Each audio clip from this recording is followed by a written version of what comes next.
man. No show prep, no solid plan. Skins a yarn, he pants a tail. The esoteric approach won't fail. Tune in, it's time for Common Man. Common Man, Common Man. Charms the housewives like no one can. What'd you shoot? Where'd we play? Non-stop nonsense on deck today. Tune in, it's time for Common Man. Yes! Why should anybody aspire to be a common man, an average man? Do you realize what it means to be average? That means you're the best of the lousiest, and the lousiest of the best. Now, if we demand more and more for producing less and less, while the have-not nations encourage and inspire and indeed require hard work and maximum effort, if we deify the common men while they encourage and reward the uncommon ones, well, the end result of such a lopsided race as that is too obvious to require elaboration. I mean, it's like, hello. We'll head to Buffalo, play on the road. I think the weather, of course, having spent a lot of time in Minnesota, I understand the weather pattern. Pick up the Calcutta Clipper, swings down, swings up, lakefront influence, and out. I think we'll probably have about 45-degree weather, so it will not be a typical October 31st in Buffalo.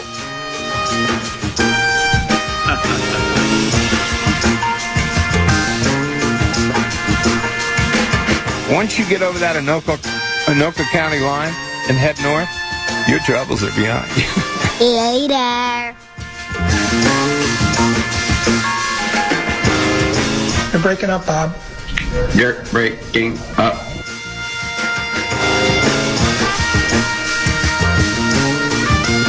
What are you doing?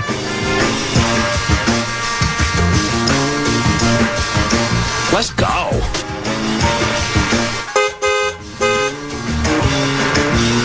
Victory formation. The victory formation. A dog with a note in his mouth should be able to sell those ratings.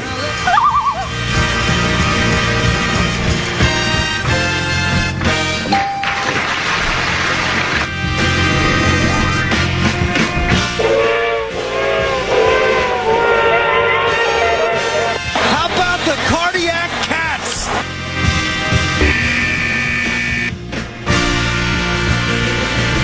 Super Bowl homeboy.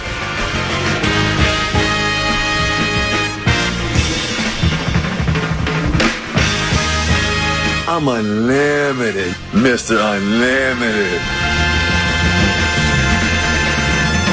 Rosa, you don't know nothing. Ain't that the truth?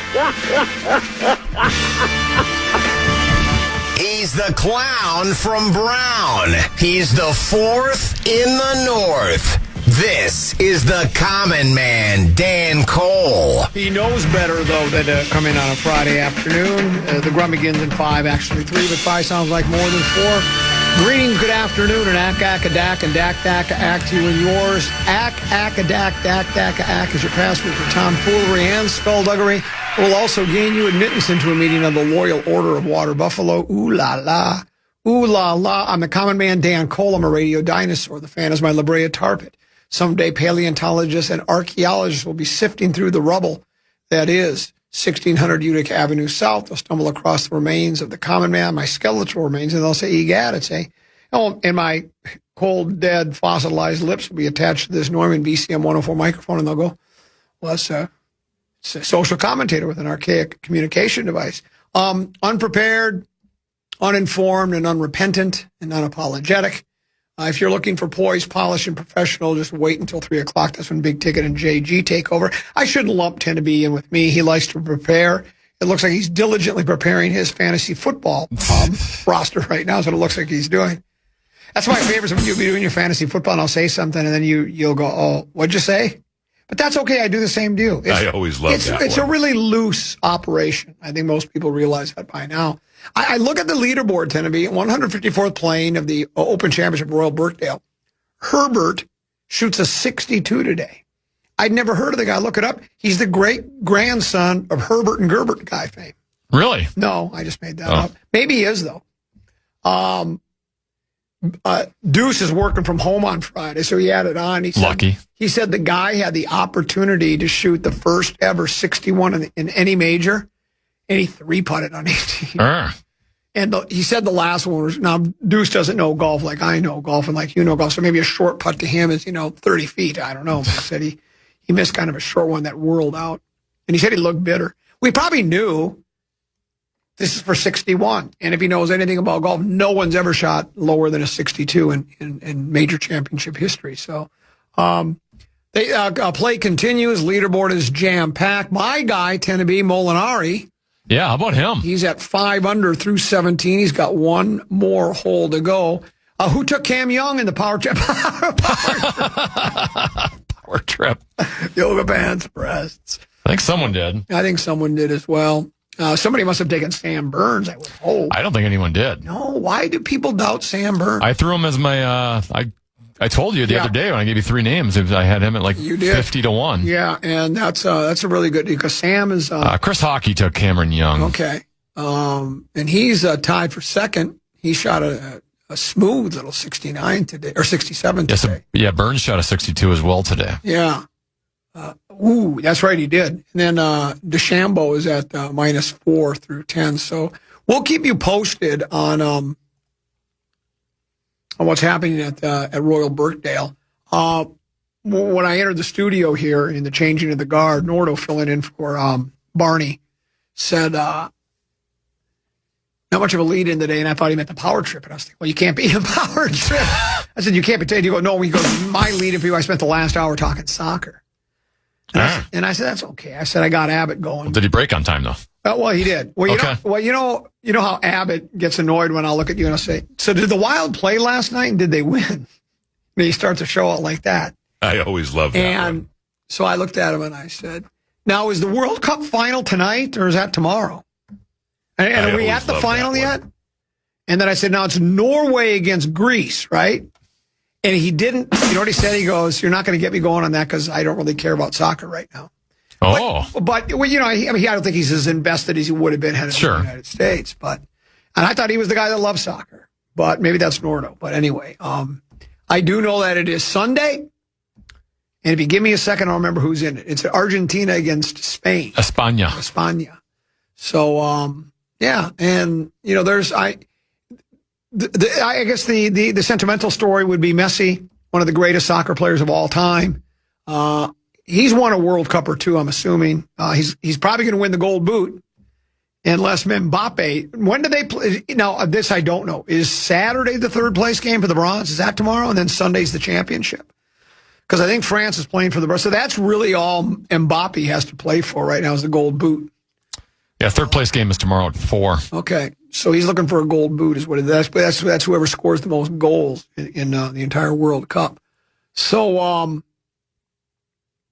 and I guess for the sentimental purpose, it would be Messi. More than likely, he's playing in his very last World Cup. I think you told me or somebody or I heard he's, 41 years old. So the next time World Cup comes around, you're talking mid-40s. It is a young man's game. Old guys can do it. You can pace yourself, right? But still, it's like all sports. You get to that. Gosh, some of them, what did they say, Teneby, generally speaking, for like football, baseball, hockey, basketball? Your prime is about 27 years of age as an athlete, they say. Usually, some guys, they blossom a little later. Maybe they are more gifted or stay in better shape or work out with the fitness king like Mark Rosen. I mean, Mark Rosen he's a marvel of medical science, of the human anatomy. He's stronger at 75 than he was at 45. There's nobody on planet Earth, including Hercules,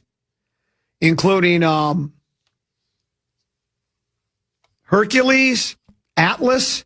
No one has been stronger at 75 than they were at 45. Mark Rosen's the only person that has done that. So, Messi playing in the last one, that would be, and I think you mentioned that's kind of you got a little soft spot for sentimentality and I think in sports sometimes, I know I do. I will admit, I will unabashedly admit, like in golf particularly. Like remember when Tommy Watson at age 59 had a chance to win the Open Championship when Stewart Cink won? Who wouldn't be rooting for Tommy Watson? How cool. Win one for the old guys, right? Beat the flat belly. And so those stories, I think, are part of what attracts people to sports. Is your whole life just sports? So I'm sure we'll have that game on this radio station. I'm not sure, but you'll find it somewhere if you really want it. We'll talk a little Twins today, Tenneby. I did not think, if you would have asked me, when did they open the season? March 30th, March 27th, whatever it was. If you would have said Common on, what is the date today? 17th of July. 17th. If you would have said, on July 17th, we'll be talking Twins baseball, I'd have said, no, we won't. Other than they're a terrible team in a terrible city with terrible fans and a terrible stadium. And they really might be that still. But here we are, getting ready for the unofficial start to the second half of the season after the All-Star break, and they're one game under 500, couple of games out of first place. If the playoffs were to start today, they're a wild card. Now, again, stack them up against the other playoff and wild card teams. My guess is they don't match up real well, but I don't know. Maybe they do. And we all know the American League has been down this year. The AL Central's been down. When your White Sox, who have been one of the worst teams in baseball for the past half a decade, are now in first place, you know there's something weird going on. And so I guess it'll be interesting to see what they do, and especially as we approach the trade deadline, which is what? It's next month, right? It's not long from now, the trade deadline. I think it's within a month. I think it's like even early August, or maybe I'm way off. Maybe it's early September. But the trade deadline... August 3rd. August 3rd. So, right. So, August 3rd. So, we're talking basically 17... A little over 2 weeks. Yeah, a little over 2 weeks. 17 days. And will the Twins make another move? And if they make a move, will it be as buyers or sellers? And there's been the debate. I think there's still the skepticism and pessimism that the Twins will be... The poll ads will be the poll ads they've always been. Rarely have they ever been buyers. And when they do, it's never generally been... Like you go, whoa, how'd we get that guy? It's always guys you go, a lot of times you're not even sure you heard of him before. Who is it? Oh, he's been playing okay. It's more just an added piece. It's never like a blockbuster. I don't think they'll do a blockbuster, but just adding, why not? What do they got to lose? We've talked about this over and over again. Tom Pohlad running the show now. He has admitted that they got fences to mend with the fans. And so I think that would be their best option. But we'll see if they do. We'll continue to update you on the leaderboard. Bryson DeChambeau just birdied number 11. He is now 5 under. You know what I think he's doing, Tenneby? I think he's strategizing. Yeah, he's got some good strategy today. He's got some really good strategy today. Here's my guy, Molinari, on 18 for birdie from off the green. Up the hill, down the hill. Ooh, that's a testy one for par, Tenneby. A 4 or 5 footer? Yeah, 4 or 5 footer, Molinari. So we'll update you on that. Tenneby's got a keyword, though, for you as we try to put a grand in your hand. It's brought to you by our friends at BigDeck.com. The Fan and BigDeck.com want to give you a shot to win bonus bucks for their national cash contest. Just enter the keyword bank at KFAN.com now for a shot at winning. That keyword is bank. Enter now at KFAN.com.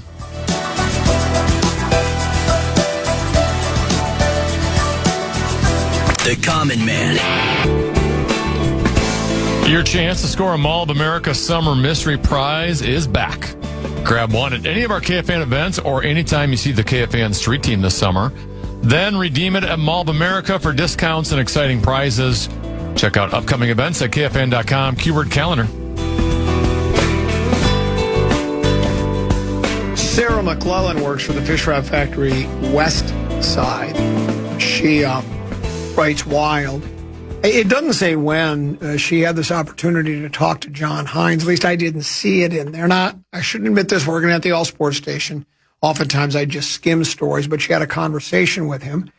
And tend to be a couple of quotes in here I think are interesting. Is this Whiff at the Wild? This is Whiff. Oh, that's right. Thank you. This is Whiff at the Wild. I'm sorry. Brought to you by our friends at Affordable Electric. Affordable-electric for all of your electrical needs. Affordable-electric.com.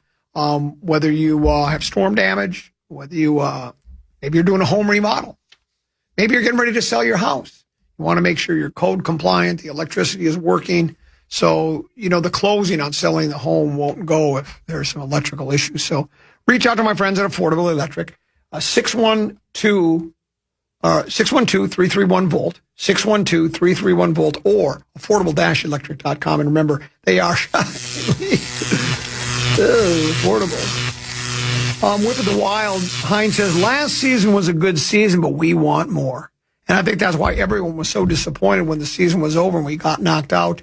Now, it's we need to be better. He says he hasn't given a lot of thought of who will play alongside Kirill Kaprizov. After Matt Zuccarello signed with Los Angeles.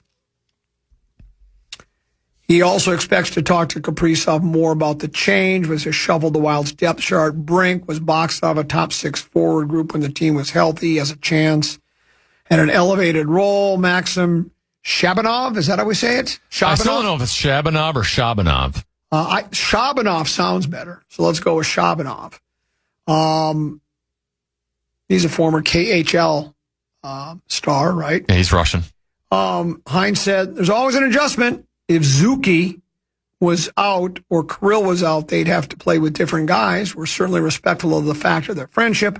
I think from a personal side, it's probably emotional for both of them, but I think when it gets to the hockey part, it will just be Kirill continuing to play the way he needs to play and find chemistry with some other guys. And he's got no choice. It's business, right? That's the issue with hockey.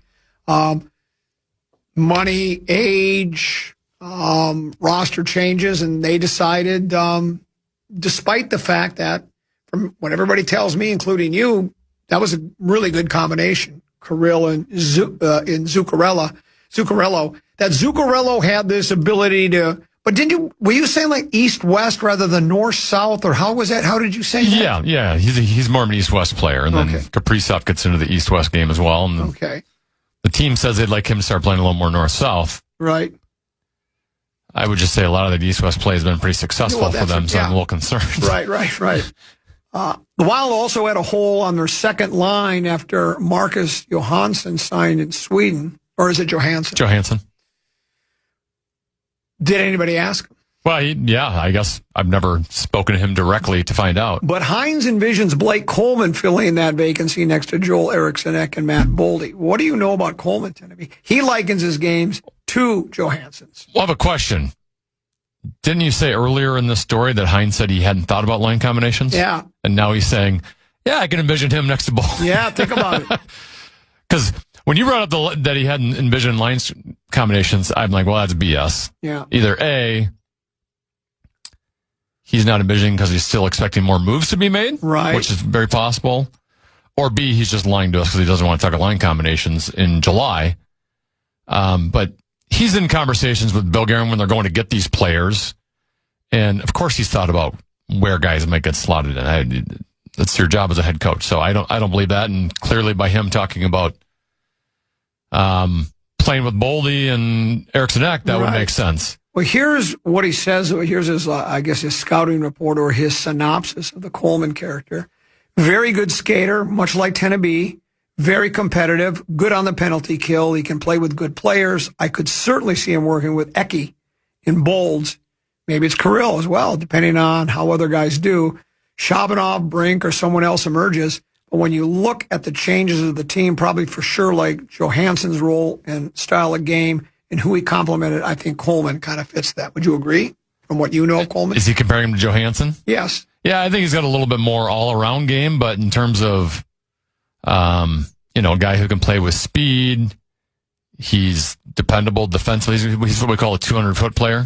Okay. He's probably a better penalty killer than Johansson, but he's a guy that can get into some of the dirty areas. He can be in the net front. I think even though he's not a big guy, I think he can get to some of the areas Johansson didn't get to. But yeah, given Boldy and Eriksson that clearly fared well with a guy with speed like Johansson, then Coleman would fit that. Sarah goes on to write, there's also the possibility of someone new joining the mix, and then she goes on to say Charlie Stramel, yeah. Stramel it is. I'll get it right. By the time he retires and they put his jersey in the rafters, I'll get it correct. Stramel is turning pro after finishing up his college career at Michigan State.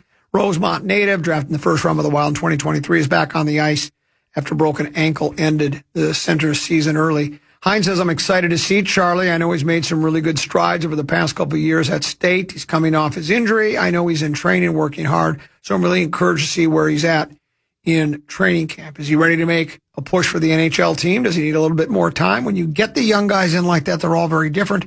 But I'm certainly encouraged to see him and how he does. And I would think, especially if they can't get a Larkin, they'd want to move him along quickly.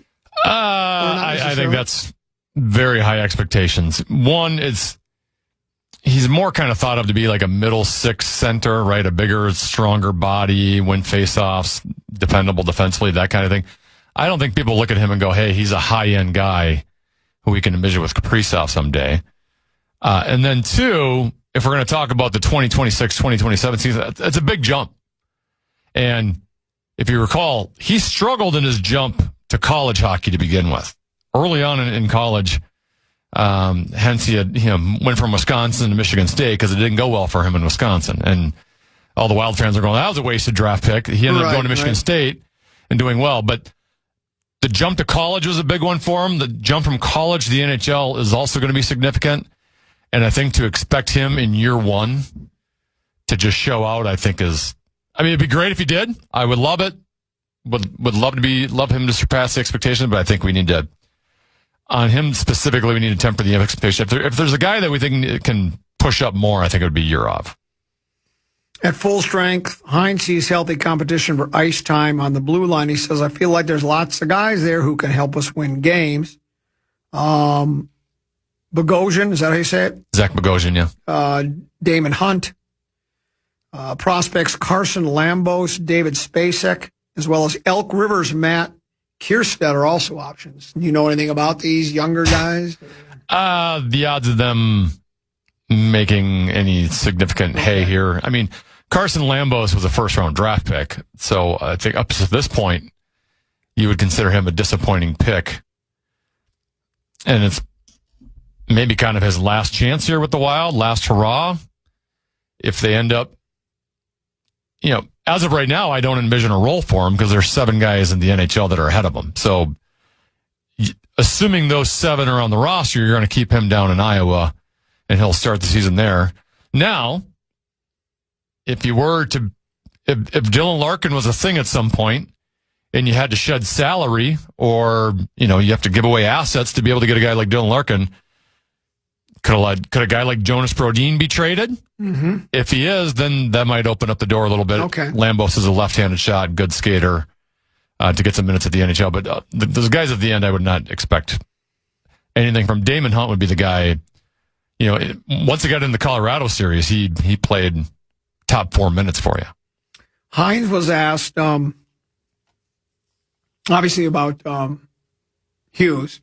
He's confident that he'll sign. Says, it's a good match. He likes it. He likes coaches. Gets along with everybody. He says, so I feel there's a lot of good things where this is a really attractive place, I think, for Quinn to want to be. And I think I don't know. He's not said anything as far as I know. I mean, you follow it more than me, but this isn't the same as a LeBron thing, right? Because he is under contract or he's playing no matter what. It's different circumstances, different sports. But it's not like it seems like he's, by all accounts, is really, though, the wild card, the brothers. He does want to play with them, right? I mean, that's pretty much a given sometime. Doesn't have to be this year, but he wants to play with them. So that's also a factor, right? It is, but Jack's under contract for 3 more years, and Luke is even further past that. Okay. We haven't heard any reason to be concerned about Quinn. In fact, in their scheduled release video yesterday, they at least referenced Quinn Hughes. They didn't actually show him or have him in the video. Okay. But they referenced, hey, that Foligno was calling him on the phone, that kind of thing. Okay. Which, if you were code red right now with Quinn Hughes, I don't know if you would mention that. Quinn Hughes is going to sign here for 3 years. I think it's just a matter of, my guess is because Cale Makar is also eligible for extension, that they're kind of waiting each other out to see someone set the market. Right, okay. That makes sense. As we go to break, one question. Before we go to break about the Wild, it says, has the Wild checked to see if any of these players are eating a small scoop of ice cream up to 10 hours before games? If they cut it out, Stanley Cup. We're coming. We're coming. You could eat ice cream out of that cup if they win the Stanley Cup. I'd eat ice cream today if it came. If Emily can bring some. Yeah. Emily, close circuit, we could use some. We'll break. We'll come back. We'll touch on a couple of other topics, and then Lil B, Feminine Touch of the program, 1 o'clock until 1:30. Then program password JG and Amy Hockert, right? That is correct. So that'll come up at 1:30. So that and more here on the Common Man program on the Fan.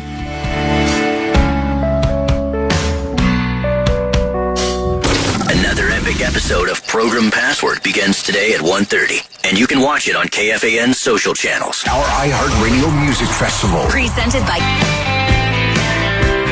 The radio home of Minnesota Sports is also on YouTube.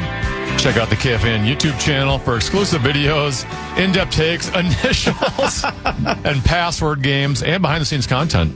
You can search KFAN on YouTube and hit subscribe today. Did my guy Francesco Molinari miss that par putt? He did. He missed it to the right. Dude, what are you doing? So he's at -4. Announcer said if it just would have had more pace, it would have went right in the back of the cup, but he kind of hit it. Yeah, he gave up. Softer. Herbert and Gerbert at -8. He's your leader. He shoots 60. Do we know anything about him? Like where he's from, where he's been, where he's going, where he's at? I suppose I could look that up. I could Google. Is that Justin Herbert? Maybe quarterback it is. of the Chargers. Either that or it's Tony Romo in disguise. Cam Young, he posted a 67 today. He's tied for second along with the Suber kid, who was the leader yesterday. He shot a 69. He's at -6.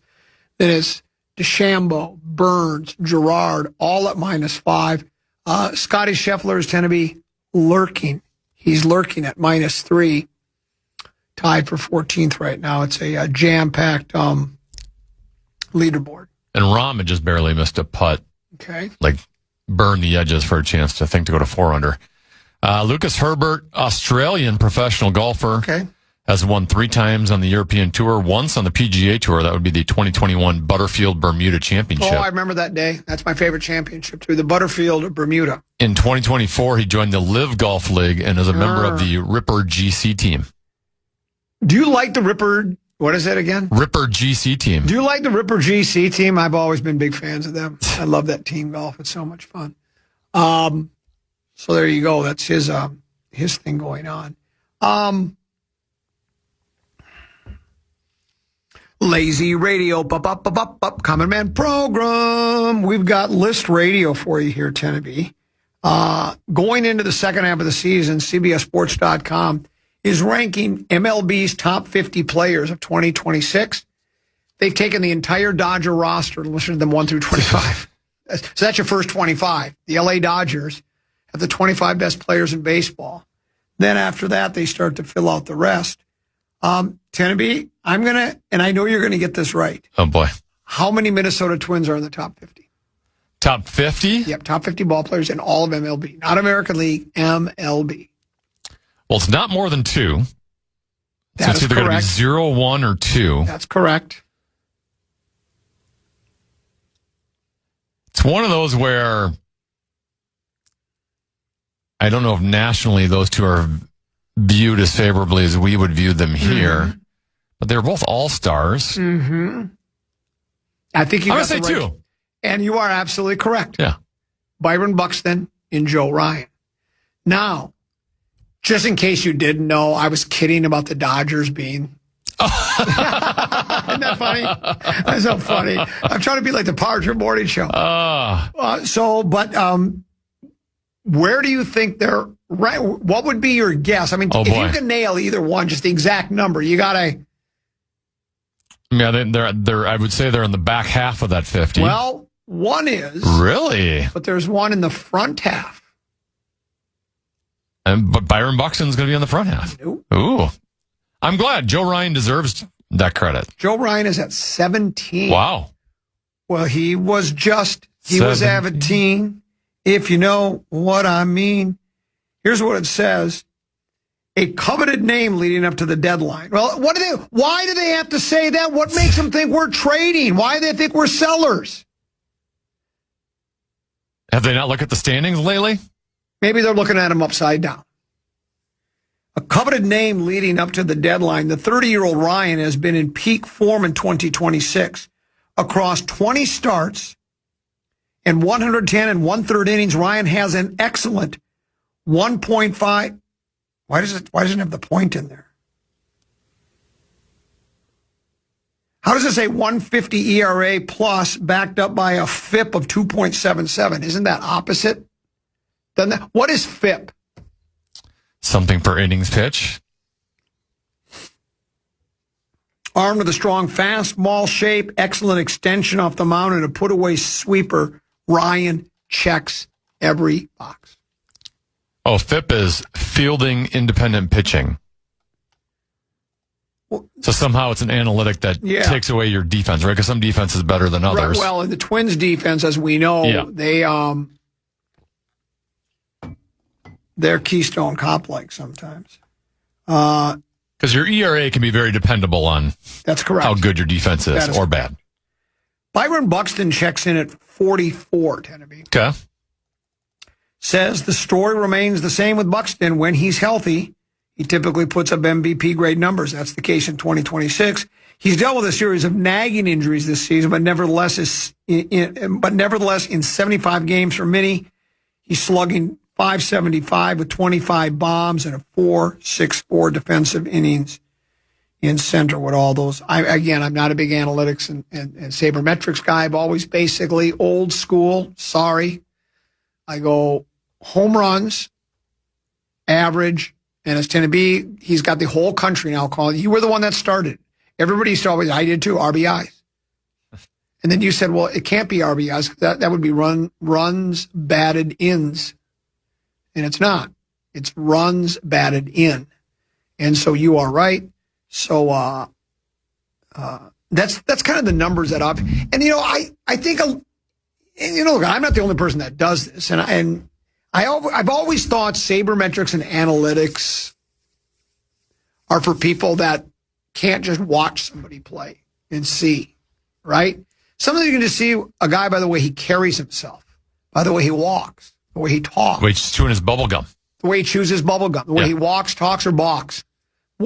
He chews his bubble gum confidently. Whether he's squinting in the outfield. Yes. Then and then if he does squint in the outfield, does he still have the energy? A lot of guys who squint all day out in the outfield don't have energy in the late innings. You can just tell if a guy's a ball player, right? And so, but numbers are obviously important. A guy can look the part.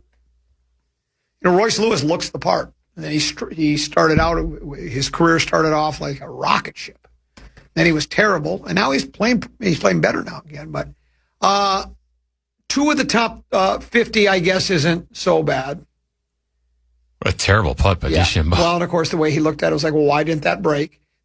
Every player thinks they've never made a bad putt. They've never made a bad swing. It's always something. That one was just a bad stroke. Yeah, it was terrible. It's not like he just missed it. No. Do we know, was that a birdie effort? That was for birdie. Okay. Here's Thor Bjornsson. I do like watching the Open Championship. The golf course is basically brown and yellow. There's very little green. The greens have some green on them. Not a lot.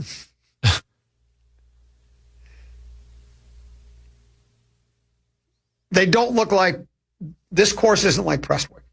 Prestwick is lush. Just lush. Yeah. This isn't lush, but that's okay too. Is this guy ever happy? Tyrrell Hatton. He never looks happy. Doesn't matter if he makes a par, birdie.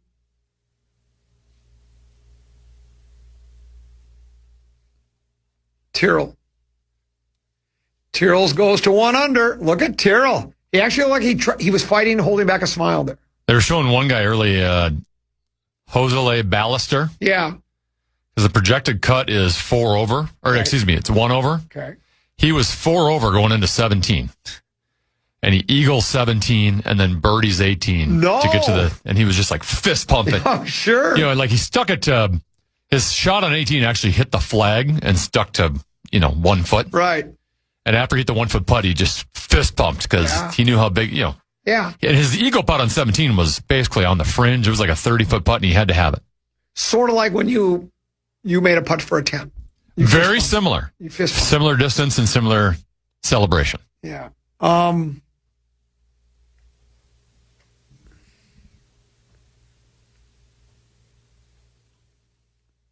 This must have come in late. It was for the other show. I'd love to give a comment on today's conversation around youth sports. America can truly get to where the rest of the world is. I think you'll have to speak to a broader group of people. The gentleman you spoke to from the Minnesota Thunder is not the right path to take when discussing what needs to happen to the game. Unfortunately, they are part of the problem. And I would love to discuss more with you. I run a community club, and I feel that while this gentleman was very knowledgeable in the game, the specific entity is part of the problem than the solution. I wish I would have heard. I do know when it comes to youth sports, and we could talk about youth sports for the rest of the day and never even come close to weighing all the pros and cons and rights and wrongs and what should be done and what shouldn't be done. I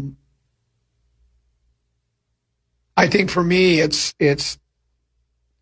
sometimes there are parents and coaches and association leaders that take it more seriously than the kids do. I think that's one of the big problems with youth sports. I remember I've told this story before. Deuce was going to play soccer. This was when he was 10 or 11 years old, I think.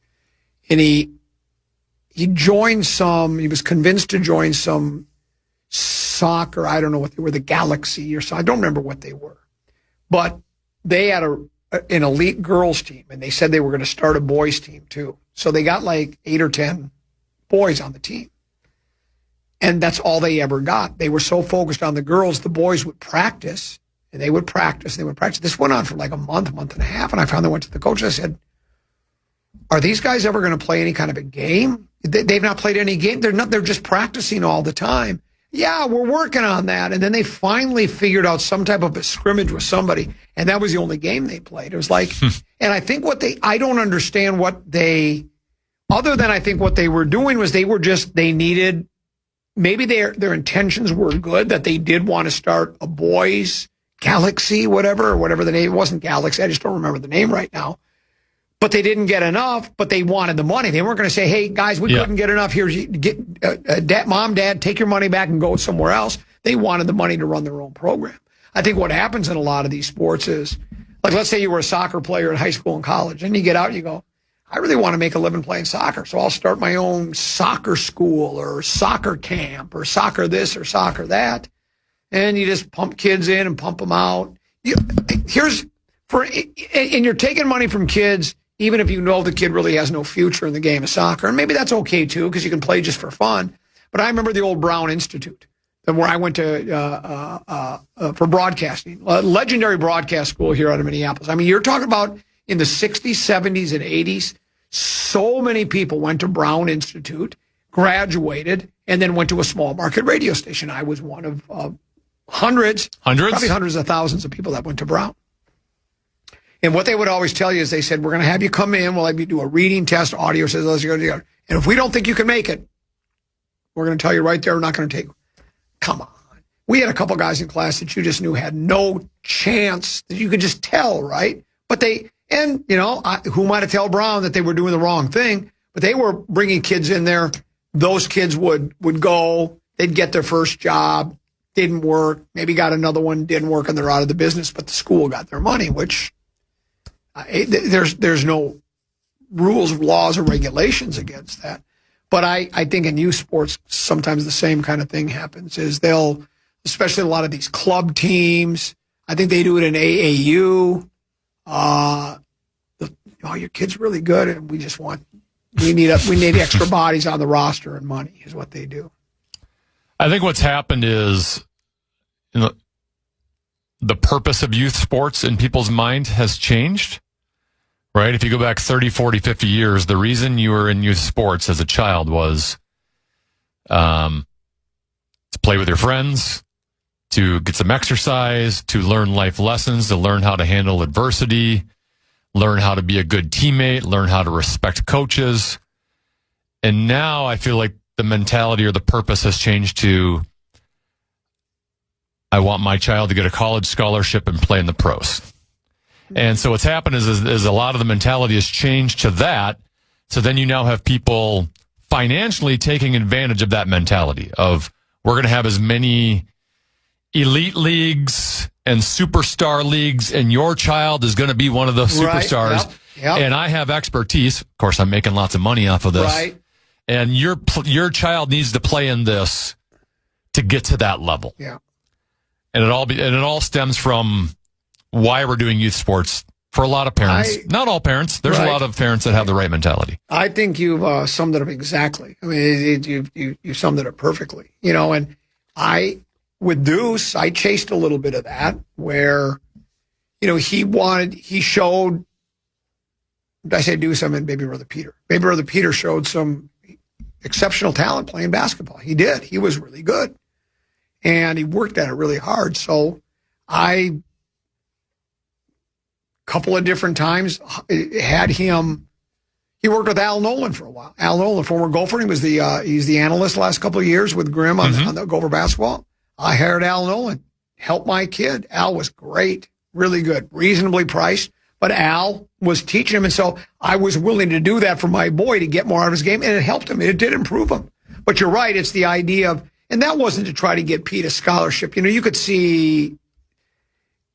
You got to have some size in that game. He was never going to get over 6 foot. You can play college basketball at 6 foot, but you're probably not going to play. Not many kids are going to play Division I basketball at 6 foot, no matter how good you are, right? You better be really, really, really special. But, he played. And then once his senior year ended, he decided he was going to hang up the sneakers and then, go to a Big Ten university and worry more about his education than playing basketball. But, yeah, same thing. You're right. It's like, you can spend a lot of money. And the mentality has shifted once money started going crazy in the professional sports. Yeah. The amount of money they're making now, and now you can get nil money in college. Right. Yeah. To me, that's when the mindset of your parents shifted. Yeah. Text message says, appreciate you weighing in on youth sports. It's a very important topic. Could you also weigh in on euthanasia? Well, I would, but I don't know any young kids from that part of the world.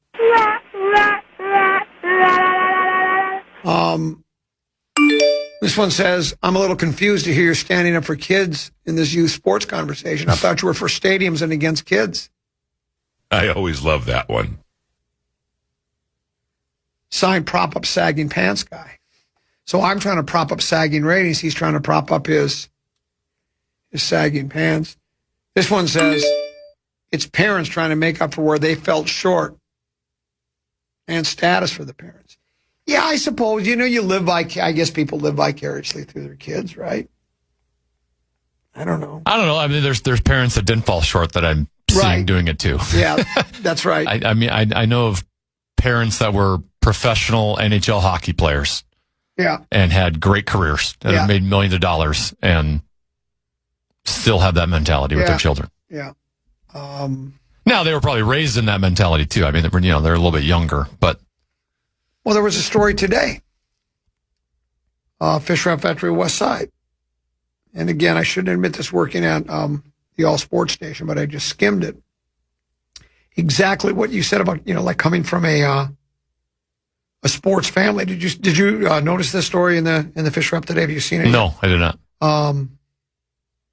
Rosen would have said he had, but he just hadn't gotten around to reading it yet, even though he didn't see it. It says, KJ Sauer could be the latest pro from a family hoping for a healthy streak. Hailing from a family of NHL, NFL, and Major League Baseball athletes. Mm-hmm. Andover High's KJ Sauer looks to make his own name for the Philadelphia Flyers. 6'4", 203-pounder. His grandfather, Kurt, is a former pitcher in the Twins organization. The Sauer men, who came before KJ, have a time-cut short story. They had injuries. KJ's three uncles retired before the age of 28 because of concussions. KJ had his own, but they played in all sorts of professional sports. It's a family where it's kind of in your genes, right, in your blood. I always wonder that, too, is that really it, or is it just that if your dad played a sport and you watched it, then you fall in love with it and Yeah, it's probably part of it's probably. I think a lot of it's genes. Yeah. It's not all genes, but. No. Here's a. By the way, I think I played against one of the Sours in high school. Okay. I think it was the one at St. Cloud Apollo. This one says, whoops. Oh, well, this was a good one, too. I clicked the wrong. Oh, well, here it is real quick. It says, 10 is correct. The private equity business has capitalized immensely on parents who believe their child can make it big only if they pay up for the elite training and programs. That's why we've seen youth sports become more exclusive, because these companies have run pricing metrics where they know just how much people are willing to pay. They don't care if this eliminates people who can't afford it, because the high cost they are charging those who do want to pay outweighs the lost customers who are priced out. Yeah, that's probably a lot to do with it too. Sure. Yeah. It's like we even talked about yesterday. Remember I talked about, used hockey skates. I wouldn't want to wear them, but there's kids that's all they can afford, right? Mm-hmm. And it is harder for them if you don't have the wherewithal, the means, right? It's harder you can't get into those elite camps because they cost money. So yeah, it's an uphill battle for a lot of people. Let's take a break, come back. We'll shift our attention to the feminine touch to the program. Lil B, the smoke show from Glencoe. She joins us next on the Common Man program on the Fan.